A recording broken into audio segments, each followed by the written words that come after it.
OFIC, aujourd'hui, je veux parler à tous les professionnels qui sont là, mais aussi tous les citoyens qui s'intéressent au sujet dont on parle à Lille en ce moment, de deux choses. La première, c'est la question de l'autonomie stratégique.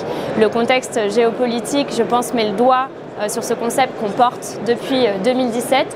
Le numérique est au cœur de cette question et aujourd'hui, mon message, c'est de dire que nous avons des solutions technologiques européennes de performance, de qualité et qu'il est grand temps de pouvoir s'en saisir et se désensibiliser d'un certain nombre de solutions non européennes pour soutenir ce projet d'innovation industrielle dans lequel la technologie a absolument toute sa place.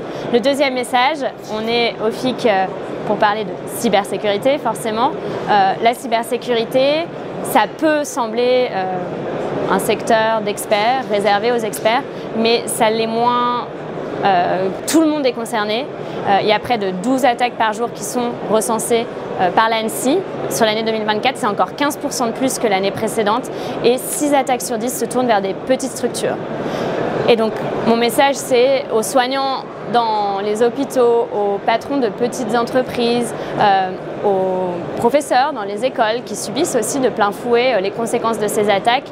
Une réponse, c'est celle de l'anticipation et du travail collectif. Ici, je crois qu'on a un panorama très complet de toutes les solutions pour se préparer à ces attaques, parce que ces attaques sont devenues une réalité et donc c'est plus une question de est-ce que je vais être attaqué, mais quand. Et je crois que collectivement, avec toutes les entreprises qui sont présentes au FIC, on a un certain nombre de réponses à apporter.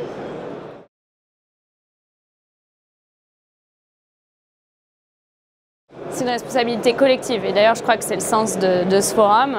Je prends votre exemple particulier parce qu'il est intéressant. Aujourd'hui, sans rentrer dans trop de spécificités techniques, mais ce dont on a pu entendre parler de l'enseignement supérieur ou de l'école polytechnique qui ont renouvelé des contrats avec des grandes entreprises américaines pour un certain nombre de leurs services, met le doigt sur le fait qu'il s'agissait essentiellement de contrats de logiciels informatiques. Donc pour les gens qui nous écoutent, c'est toute la suite, comme on envoie nos emails, les documents, etc. On est, et il faut en être conscient, dépendant d'outils technologiques aujourd'hui, mais ce n'est pas une fatalité. La réponse qu'on doit apporter, c'est le rôle de l'État d'avoir une doctrine claire sur quelle technologie on se doit de créer des offres européennes, souveraines, et de soutenir la montée en puissance de ces offres technologiques. Donc sur la suite logicielle, il y a un travail de co-construction d'une suite logicielle de commun numérique de l'État fait entre la France, l'Allemagne et maintenant le Pays-Bas qui permettent de trouver des alternatives. Et puis sur la partie cloud, qui était aussi une petite partie de ces contrats, depuis 2021, l'État français, mais en européen, a investi dans le fait de pouvoir, définir quelle est la doctrine, donc quelles données sont sensibles et doivent être dirigées vers des offres de grande sécurité, créer un référentiel qui s'appelle Secnum Cloud pour pouvoir labelliser ces offres et ensuite soutenir la montée du secteur.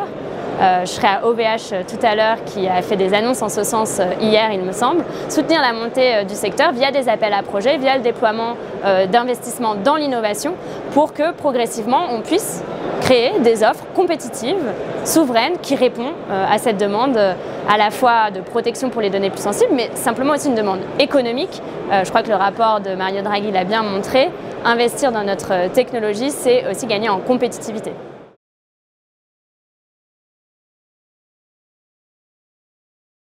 Les annonces de cette nuit, je pense, et le ministre de l'économie Éric Lombard a déjà eu l'occasion de s'exprimer sur la question, sont le témoignage d'une guerre commerciale idiote dont les premiers d'ailleurs impactés seront les Américains eux-mêmes. Je pense que personne n'a intérêt à rentrer dans cette logique, ni les entreprises américaines, ni les entreprises européennes. Maintenant, l'Europe est forte, l'Europe est unie, et c'est en Européens que nous répondrons aux décisions qui ont pu être prises par l'administration américaine. tout est sur la table, rien aujourd'hui n'est encore décidé. La priorité qui est la nôtre et la priorité du président de la République, d'ailleurs, qui dès cet après-midi rassemble les filières les plus impactées, c'est de rassurer, d'accompagner les entreprises, mais aussi de dire que l'Europe, c'est 450 millions de personnes et que nous étudierons toutes les pistes pour avoir une réponse ferme, mais proportionnée. Merci.